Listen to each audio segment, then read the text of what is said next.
Dans un bar, nombreux tentent d'échapper à leurs soucis à travers l'alcool. L'ambiance est maussade dehors, les maisons du village ayant subi quelques ravages d'une bataille intense récente, tenant encore de peu pour certaines, tandis qu'un jeune étranger sur son cheval, homme aux cheveux rouges et yeux de la même couleur, pénètre la place et se rapproche des portes de l'établissement de beuverie en pleine recherche d'informations.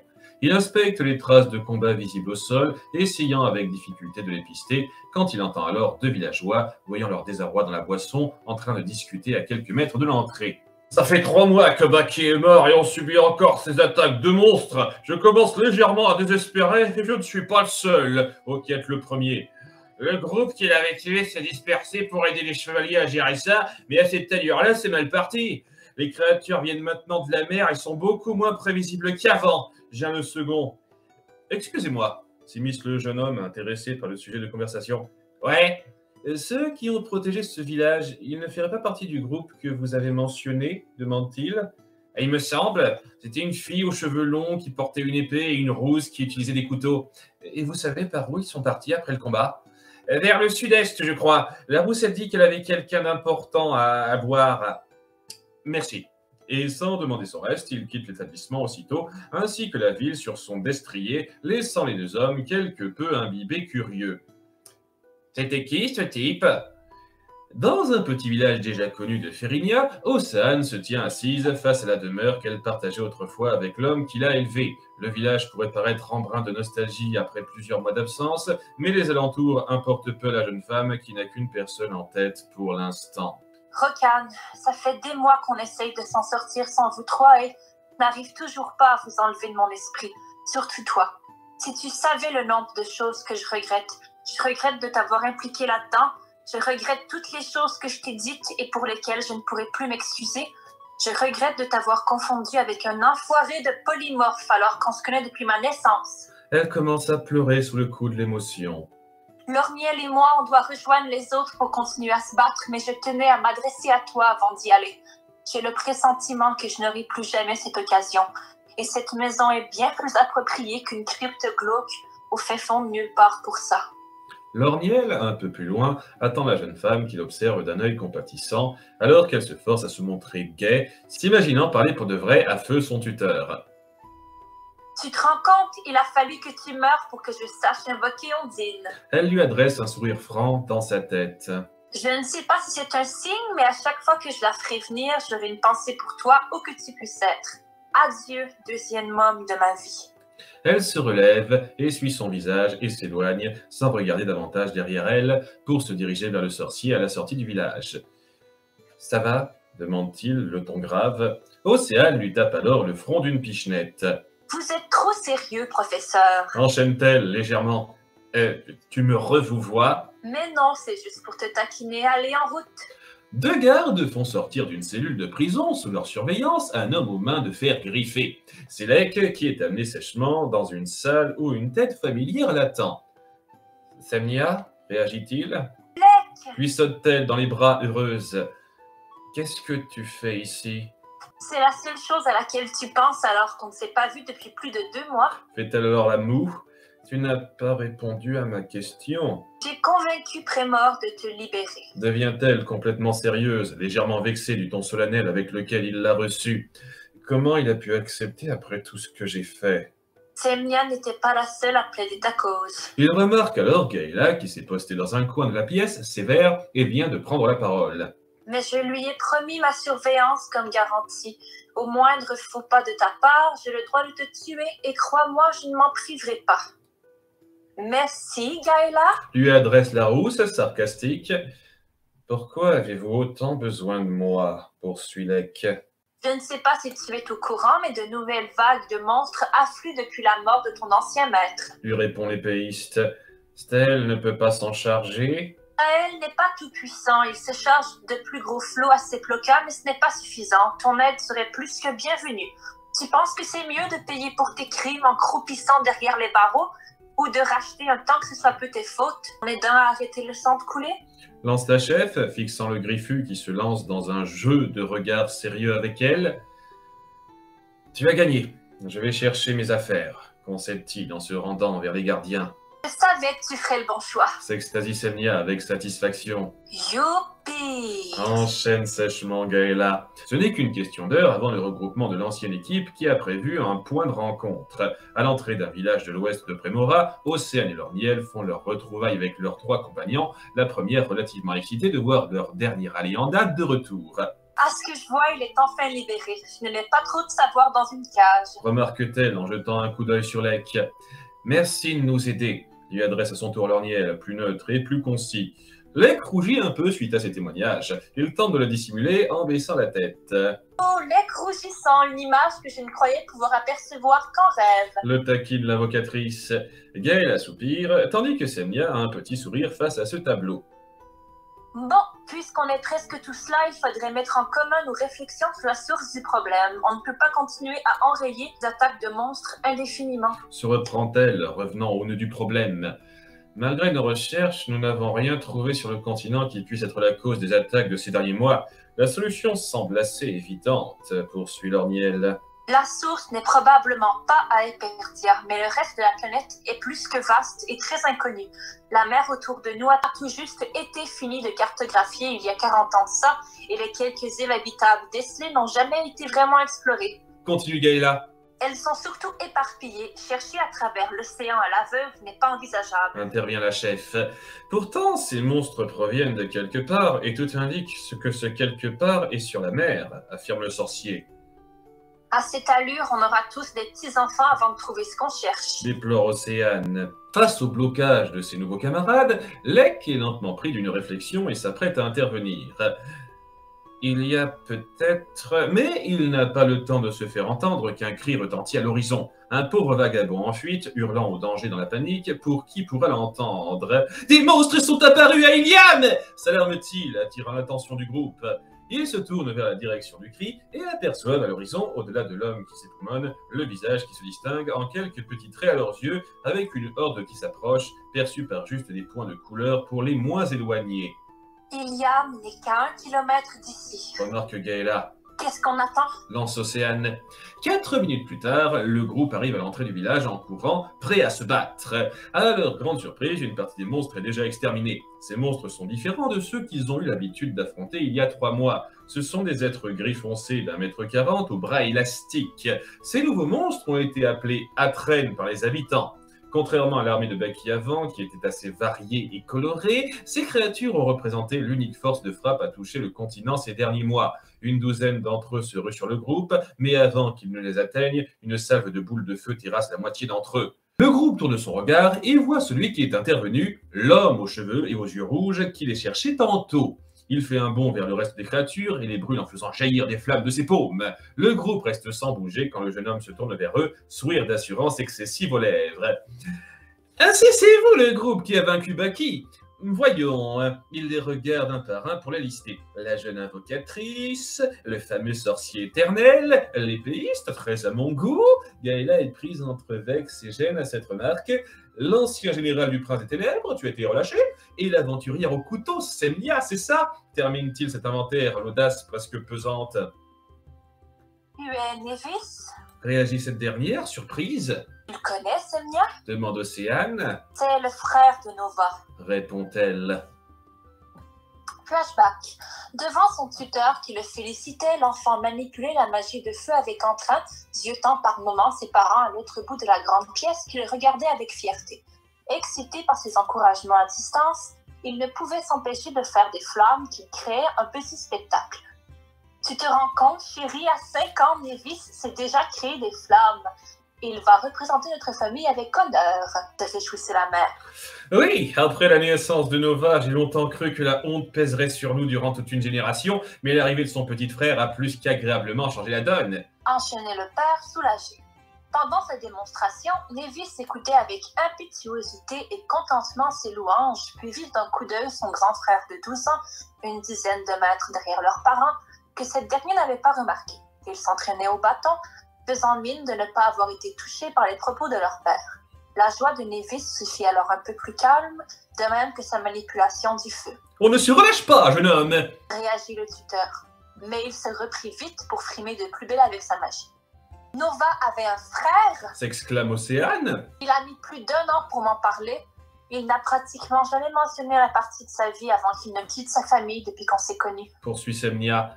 Il faut dire qu'on ne s'est pas quitté dans les meilleurs termes, commente Nevis. Cela explique cette couleur de cheveux et cette magie. Réfléchit Gaëla. Ah bon, je sais que les cheveux rouges ne sont pas très courants à Eperdia, mais en quoi ça montre qu'ils sont frères? En plus, Nova ne savait pas faire de magie. Réagit Océane, interrogative. C'est vrai que tu n'as pas vécu dans une grande ville ou connu un professeur de magie professionnel, donc tu ne dois pas être au courant. Certaines familles peuvent avoir un enfant spécial. Il naît les yeux et les cheveux d'une couleur à part, liés à un élément. Ces enfants ont un don inné pour la magie élémentaire concernée. Ils sont considérés comme des élus et font l'honneur de leur famille. Cependant, certains ne naissent qu'avec des cheveux ou des yeux particuliers et n'ont pas ce don. Ceux-là sont souvent considérés comme une honte pour la famille car incomplets. Commence à expliquer le sorcier. Souvent, les parents tentent d'y remédier en ayant un autre enfant. Bien souvent, ce phénomène touche, que ce soit entièrement ou partiellement, tous les enfants issus des mêmes parents. Continue l'épéiste. Donc Nova était un élu incomplet? Et concernant sa lance, Demande l'invocatrice. une offrande que les mages font à la famille dès la naissance d'un élu. Nova l'a prise après avoir quitté sa famille. Répond Semnia. D'accord, c'est un peu vexant d'être la seule ignorante du groupe. Conclut Océane. Moi non plus, je ne le savais pas, rétorque calmement Lek. Oui, mais toi, tu as dit au revoir à la civilisation à la moitié de mon âge, donc ça ne compte pas. Alors comme ça, Nova a un petit frère. Je suis là, fait remarquer Nevis, un peu vexé du peu de considération directe qu'on lui porte. Oui, Nevis, pourquoi tu as quitté Gorgera? Le magicien, content qu'on s'intéresse enfin à lui, s'apprête à faire un discours tonitruant, mais Lorniel ne lui en laisse pas le temps. Pour nous suivre, Nevis jette un regard un peu grincheux vers lui. Le fait qu'on le croise à un tel endroit a peu de chance d'être une coïncidence, comprend-il vite, ce qui ne manque pas de faire soupirer le concerné. Et moi qui voulais faire un effet de surprise après mon entrée en scène. Merci, Lorniel. Il se ressaisit pour reprendre son ton assuré.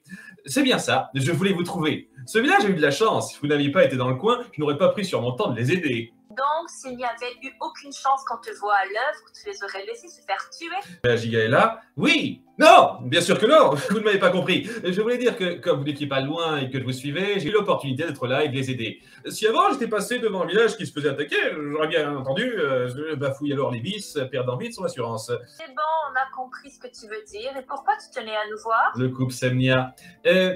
En fait, j'aimerais me joindre à votre petite équipe. Le groupe reste un moment silencieux et dubitatif face à cette demande directe. Au fait, le garçon surpuissant n'est pas là, enchaîne-t-il, curieux. Pour quelle raison tu voudrais faire équipe avec nous? Interroge Semnia, ignorant sa dernière question. Pour quelle raison je ne le voudrais pas? Vous êtes considérés comme des héros. Même si votre exploit est fortement nuancé à cause de ces nouvelles vagues de monstres, combattre à vos côtés et participer à sauver Eperdia pour la deuxième fois ne peut être qu'enrichissant et exaltant. Si c'est seulement le frisson du combat que tu recherches, on ne va pas t'accepter parmi nous. Répond-elle sèchement. En fait, il y a une autre raison à ça. Mais j'imagine que tu l'as deviné, puisque tu dois la voir, toi aussi. Poursuit Nevis plus sérieusement en fixant la rousse. Ils croisent leurs regards un instant, se comprenant à mi-mot. Puis Semnia fait signe aux autres pour qu'ils aillent se concerter quelques dizaines de mètres plus loin. Nevis essaie de les suivre, ne tenant pas en place, mais la chef lui fait comprendre d'un geste du bras qu'il n'est pas invité à cette discussion. Déçu, il reste sur place à les observer de loin, faisant légèrement la moue. Ouais. Ce choix ne dépend pas que de moi. Qu'est-ce que vous en pensez? S'adresse Semnia au reste du groupe. On n'a pas besoin de ce prétentieux. Dit sèchement Gaëla. J'ai également saisi ce qu'il voulait dire et je ne peux pas dire non alors que moi aussi j'ai la même raison. Enchaîne Océane. Il se débrouille bien en magie de feu et malgré son caractère, il peut faire un bon allié. Continue Lorniel. C'est non pour moi. Le reste du groupe est surpris par cette affirmation catégorique du Griffu. J'ai moi aussi compris pourquoi il voulait nous rejoindre. Et si c'est sa seule vraie raison, il risque de ne pas être complètement fiable. Je sais de quoi je parle. Lek et Gaëla du même avis, ça fait peur? S'étonne l'invocatrice. Donc la décision finale m'appartient, si j'ai bien compris. Sourit Semnia nerveusement. Sans en dire plus, ils reviennent alors vers Nevis et Semnia attend de faire part de sa décision dans un très léger moment de suspense. Tu peux venir. Pourquoi ne suis-je pas surprise? Maugret Gaëla bas. Merci! Je vous jure que vous ne regretterez pas, se réjouit le magicien. Mais que les choses soient claires, si tu ne suis pas mes directives, tu quitteras l'équipe sur le champ. Bien sûr. Vous ne m'avez toujours pas dit où se trouvait le garçon au super pouvoir qui a combattu Baki. Staël contient les monstres à Ciploca. L'informe l'épéiste. Tu m'as répondu. Est-ce signe que je ne te désintéresse pas complètement? S'approche-t-il d'elle, les intentions transparentes? Là, tu rêves. Réplique-t-elle. Allons, je suis sûr que tu fais partie de ceux qui ont plaidé en ma faveur. J'ai voté contre toi. S'éloigne-t-elle, légèrement agacée. La nuit va tomber dans peu de temps. Nous allons établir un campement près d'ici pour réfléchir loin du village tout en gardant un œil sur eux. Intervient à nouveau Semnia. Le groupe, avec son nouveau membre, se dirige alors vers la sortie d'Iliam, légèrement fatigué par les heures de marche de la journée, alors que le soleil commence à se coucher. Vous avez évoqué la lance de mon frère tout à l'heure. En fait, elle est censée m'appartenir à la base, et donc, j'aimerais savoir où elle est pour pouvoir la récupérer. S'exprime le nouveau Nevis, quelque peu inconsidéré sur le coup. Nous l'avons laissée à Bérenas après la mort de Nova. Malheureusement, elle a été détruite en même temps que la ville après le raid des Écrosses. Répond Semnia un peu noué. Je vois. C'est dommage, répond nonchalamment le jeune magicien. Monor aussi était un élu. Ses yeux et ses cheveux sont une couleur neige et il avait un arc qui tirait des flèches glacées. Constate Océane, suite à une illumination soudaine. Ça, par contre, je l'ai saisi avant toi, remarque Lek. Oh, ça va. S'irrite l'invocatrice. Un peu plus tard, le groupe finit d'installer le bivouac, alors que seuls quelques rayons continuent d'éclairer la vallée. Confortablement posés sur l'herbe, ils poursuivent la réunion stratégique qu'ils ont entamée tout à l'heure. Tiens, juste avant l'attaque d'Ilia, tu t'apprêtais à nous dire quelque chose, Lek. Lance Semnia pour relancer la réflexion. Oui, je disais qu'il y avait peut-être un moyen de localiser la source en se servant du métal de mes mains. Comment? Demande Océane. Nous connaissions une seule personne capable de créer des monstres et elle est morte. Seulement celui qui l'a tué a la possibilité de copier ses pouvoirs et donc de créer ces monstres, tout comme lui.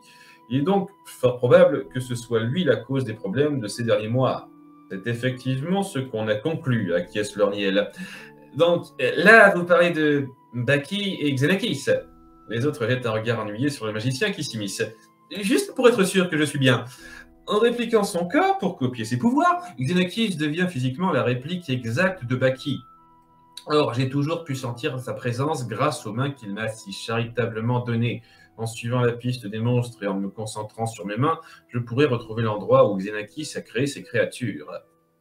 C'est génial. S'exclame l'invocatrice. Finalement, tu auras été utile. Reconnaît Gaëla avec une certaine moue. Bien pensé, notre nouveau pisteur métallique, intervient Nevis, enthousiaste, en tapant l'épaule du griffu, provoquant un petit silence. À l'avenir, évite de faire ça, s'il te plaît, finit par dire Lek. C'est clairement la meilleure piste qu'on a à suivre. Seulement, il faudra faire attention. Plus on s'approchera de Xenakis, plus les monstres risquent de se faire nombreux. Poursuit Semnia. Laissez-moi, je pourrais me les faire avec une seule main, se vante Nevis. Ne te la joue pas trop, de très nombreux soldats ont perdu la vie sous le poids du nombre. Le contredit Semnia. Ces soldats étaient nuls. Je peux battre tout le monde. La limite, moi et Lek, on suffirait pour régler le problème à l'heure qu'il est. Il envoie un clin d'œil complice à ce dernier, qui se sent visiblement vexé d'avoir été impliqué dans ce discours et pris à part. Un bloc de glace se crée alors sous les pieds du jeune magicien, qui évite de justesse de le recevoir dans la figure. Ce bloc est venu de Lorniel. Alors comme ça, tu te crois plus fort que tout le monde, lance le sorcier sec. Flashback. Dans une salle de leur grande maison, le jeune adolescent Nevis se battait à coups de sorts de feu contre son grand frère, équipé d'une lance tout en fer au bout non tranchant. Bien qu'amical, le combat était assez intense, et grâce à la témérité de son petit frère, Nova arriva à prendre l'avantage en esquivant une boule de feu et en le plaquant contre le sol. Alors comme ça, tu te crois plus fort que tout le monde, Lui adressa-t-il avant de l'aider à se relever. Tout le monde sauf toi. Tu es le seul partenaire d'entraînement que je n'arrive pas à battre. Mais il faut dire qu'on a 6 ans d'écart. C'est pour ça que tu me défies un jour sur 2. Nova soupira. Même si tu es arrivé à me battre un jour, dis-toi que tu es loin d'avoir affronté tous tes perdias. Et alors, s'il y a quelques rares exceptions plus fortes que moi, je dépasse de loin 99% de la population. Relativisait-il nonchalamment, agaçant son grand frère plus que de coutume. Et puis j'en ai marre. Finis les duels quand ça te chante. J'ai autre chose à faire que de servir de guide d'évaluation personnelle. Éclata-t-il en commençant à quitter la pièce. Si tu fais ça, non seulement je ne te laisserai plus utiliser la lance qu'on m'a donnée, mais je dirai aussi aux parents que tu m'as forcé à te la prêter. Menaça sans tarder le cadet. Comme tu voudras, monsieur le grand élu. Se ravisa Nova, irrité. Tout le monde, à quelques exceptions près. Je n'aurais pas la prétention d'égaler Baki, mais par rapport à moi, la grosse majorité est insignifiante au niveau de la puissance, rétorque Nevis sans broncher. L'arrogance du magicien commence à agacer même celles et ceux qui le supportaient jusqu'alors. Un silence pèse tandis que lui et le sorcier se regardent fixement. Faisons un duel, lance Lorniel. Je ne pense pas que ce soit le moment de « Je suis pour ». Intercède Gaëla, coupant Semnia. Moi aussi, ça fait déjà 3 voix sur 5, la décision est prise. Ridiculise-le, Lorniel. Enchaîne très rapidement Océane. La chef, inquiète de l'atmosphère tendue autour du nouveau venu, jette un regard d'appel à l'aide vers Lek, qui essaye de se détacher de ça, puis se résout à accepter ce combat d'un hochement défait de la tête. Nevis semble quant à lui peu emballé par la proposition. Attendez, dans ma liste des exceptions, vous faites partie du top 3. Je ne veux pas faire comme si c'était de la triche, mais vous avez quand même passé plus de 100 ans à vous perfectionner dans les 4 éléments de la magie noire. Je n'utiliserai que la magie du feu. Vous êtes sérieux ? Je suis né avec le pouvoir du feu. C'est un don qui m'a permis de maîtriser cette magie avec perfection. Vous avez beau avoir pratiqué tous les éléments avec assiduité, je suis clairement au-dessus de vous à ce niveau-là. Sourit Nevis, surpris par cette condition. Tu acceptes, oui ou non ? D'accord, mais ne vous vexez pas si vous perdez trop vite. Le sorcier et le magicien se mettent alors en position de combat, tandis que les autres s'éloignent, Océane encourageant énergiquement son professeur dans le geste. Tous deux se fixant du regard, Nevis est le premier à attaquer en lançant une salve de boules de feu vers le sorcier. Celui-ci l'esquive en faisant un bond de côté, puis voit arriver le jeune magicien devant lui, prêt à faire jaillir des flammes de ses mains, mais Lorniel le surprend en s'approchant à l'allure encore plus vive et lui serre les poignets pour le stopper. « Lâchez-moi » s'agace ce dernier, les mouvements bloqués. Nevis forme alors une aura enflammée autour de ses bras. Le sorcier évite de justesse de se brûler en rendant sa liberté au magicien. Il génère alors un puissant jet de flamme vers Lorniel, qu'il esquive en reculant. Voyant la distance qu'il a créée entre eux, Nevis affiche un sourire victorieux. « Vous avez perdu !» D'un geste de la main, il crée une colonne de flammes sous les pieds du sorcier qui en échappe de justesse d'un bond. À peine a-t-il le temps de poser un pied au sol qu'une autre colonne enflammée s'apprête à l'atteindre. Il évite alors une succession d'attaques venant du sol, ne semblant pas vouloir s'arrêter, sans pouvoir rien faire d'autre. Au même moment, plusieurs boules de feu se dirigent vers lui, l'empêchant de se rapprocher de son adversaire. Il se retrouve alors coincé à une certaine distance du magicien, obligé de subir une suite ininterrompue de colonnes de flammes. Aucun guerrier que j'ai affronté n'a réussi à trouver la parade à cette situation. Sans magie d'eau, vous n'avez aucune chance. Autant déclarer forfait tout de suite avant de vous blesser. Sourit Nevis de plus belle, lançant ses boules de feu du bras gauche et ses colonnes enflammées de l'autre bras. Et zut! S'exclame Océane plus loin. C'est bizarre, Lorniel n'a pas utilisé une seule fois sa magie. Remarque Semnia. Lorniel prend alors appui à terre et bondit en direction de Nevis, n'évitant pas complètement la colonne de flammes qui brûle une partie de son habit. En créant des flammes à ses poignets, il parvient à intercepter la plupart des boules de feu qui se dirigent vers lui, en encaissant une, ce qui ne diminue que peu son élan. Le jeune magicien, surpris de cette abnégation dans la douleur, tarde à lancer un jet de flamme de ses mains que le sorcier parvient à dévier d'un coup de tranchant de main au bras. Il en crée alors un à son tour à bout portant, ce qui force Nevis à tomber à terre pour l'éviter de justesse. Au sol, à la merci du sorcier, le magicien reste court par le retournement de situation rapide que son adversaire lui a imposé. J'ai perdu. Il n'a pas le temps d'admettre sa défaite qu'une salve de boules de feu tombe vers lui. Il parvient à les éviter in extremis en roulant sur le côté alors que Lorniel s'acharne à lui envoyer d'autres. Soudainement pris par la peur, le jeune magicien rampe au sol pour éviter de se faire toucher. Finalement bloqué par une pierre, il est cerné par Lorniel qui se penche avec intimidation et s'apprête à le frapper au visage après avoir enflammé sa main.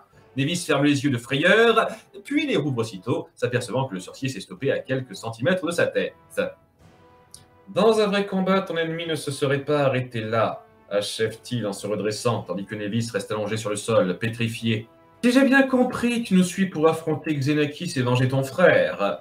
Je ne sais pas si tu lui rends vraiment hommage à agir de la sorte. Je pense toujours que tu pourrais être un allié puissant, mais si tu te considères aussi hautement, tu n'as rien à faire avec nous, lui adresse-t-il sèchement avant de lui tourner le dos. Il titube légèrement à cause des brûlures causées par le magicien. Océane intervient rapidement pour l'épauler. Attends, Lorniel, je vais te soigner. S'inquiète-t-elle en le soutenant. Nevis regarde le sorcier s'éloigner, encore sous le coup de sa mise en scène de la fin du combat et des paroles qu'il lui a prononcées. Et on s'est embrassé, rajoute Gaëla, passant à côté du magicien pour le blesser davantage dans son orgueil. Tout le monde s'est éloigné alors que la nuit finit de tomber complètement, pour se préparer à dormir. Nevis, dont personne ne s'intéresse sur le coup, reste seul, allongé près de son rocher, pensif. Flashback. Nova marchait d'un pas décidé, lance à la main. Il se dirigeait fermement vers le seuil de la maison quand son adolescent de frère le rattrapa à toute vitesse, un peu affolé. Nova, qu'est-ce que tu fais? Je pars, ça ne se voit pas? Ne me dis pas que c'est parce que je t'ai finalement battu? Plus ou moins. Reconnaître ta défaite t'embête au point que tu préfères t'enfuir? Tu n'es qu'un idiot et un lâche. Lança Nevis énervé. Oui, j'ai été idiot d'avoir perdu plusieurs années de ma vie dans une famille où je suis traité de paria dans le seul but de calmer la prétention d'un frère qui se croit au-dessus des autres. Maintenant, je ne peux plus rien faire pour toi. Le cadet, décontenancé, ne sut quoi répondre sur le coup. Tu permets que je prenne la lance dont tu ne te sers jamais, à moins bien sûr que tu veuilles m'empêcher de l'emmener. Dans ce cas... Les deux frères se fixèrent avec ressentiment. Bien qu'en colère l'un contre l'autre, ils n'étaient pas d'humeur à en découdre physiquement. Si bien que Nevis finit par baisser les épaules, Nova lui tourna le dos et s'éloigna, passant cette porte qu'il ne comptait jamais refranchir sous les yeux de son petit frère qui le vit disparaître petit à petit à l'horizon, avant de lui hurler les derniers mots qu'il lui dira jamais. Parfait! Bon débarras! Tout le monde sera mieux sans toi ici! J'espère qu'on ne se reverra jamais! Lâchait-il sous l'effet de la colère. Le lendemain, le groupe de 5, ayant laissé le jeune magicien derrière, s'approvisionne à Iliam pour le voyage qui les attend, s'assurant de la sûreté d'esprit des habitants qui accusent encore le coup de l'attaque de la veille. Alors qu'ils s'apprêtent à partir, Nevis les interpelle pour les rattraper. « Attendez !» Tu décides de nous suivre finalement? Lui adresse Semnia. Il acquiesce humblement de la tête, se détachant de son arrogance de la veille, et se tourne vers Lordiel. « Vous aviez raison. Je ne vaux pas mieux que n'importe qui. J'ai toujours eu cette vision hautaine de moi-même malgré les efforts de mon frère. Je veux dire, ça ne venait pas complètement de rien, j'avais un peu de quoi me vanter quand même. » Et c'est reparti, la modestie n'aura pas duré longtemps. Commande vite l'épéiste. Désolé, c'est presque un réflexe chez moi. Ayant fini de s'excuser rapidement, il revient sur son mea culpa. Mais justement, je sais que je peux valoir mieux que ça. Et je sens que si je viens avec vous, je pourrais peut-être m'améliorer à ce niveau. Je crois que ça me donne une deuxième raison valable, sourit-il timidement. Ils l'observent, réceptifs à la sincérité qu'il dégage, et se mettent d'accord par un échange de regards. C'est la première fois que tu montes dans mon estime. J'espère que tu es prêt parce qu'on part tout de suite. Parle Gaëla. Merci, se réjouit Nevis, contenu. Il est temps de nous rendre à Seplokai de rejoindre Staël. Conclut Semnia, alors que le groupe, désormais affublé d'un nouveau compagnon, prend la route vers la prochaine ville. Juste une chose, Nova et moi avons un point commun, je ne veux pas être dans l'ombre de mon frère. C'est pour ça qu'il a quitté sa famille, et c'est pour la même raison que je ne me joins pas à vous en tant que petit frère de votre ancien chef, mais seulement en tant que moi-même, ajoute Nevis. Nous n'avions pas l'intention de le voir autrement, lui répond la chef. Il quitte alors le village sans se douter que, tapis derrière une maison, des yeux gris les observent.